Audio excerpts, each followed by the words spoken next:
Hello mga langga! For today video, ayan nga ay nagluto ako ng paksiw kasi na-miss ko yung paksiw mga langga. So yung isda pala yung niluto ko yung mackerel. So ayan, yung mga buntot sa kaulo pinaksiw ko tapos yung ano namang katawan iprito ko.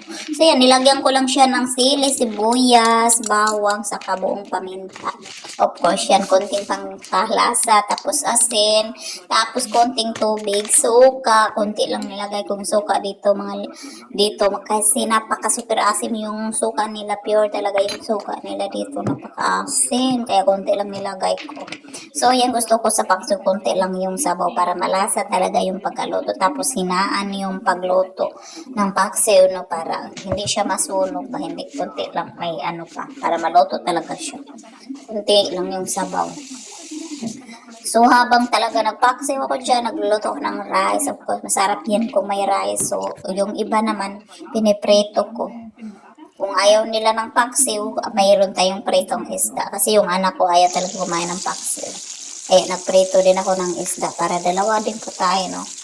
Sa akin, paksiw. Pero yung hobby ko, kumakain siya ng paksiw, mga langga. So, yung anak ko lang ayaw niya ng paksiw kasi maasim daw. So, ayan, kaya nagprito ako.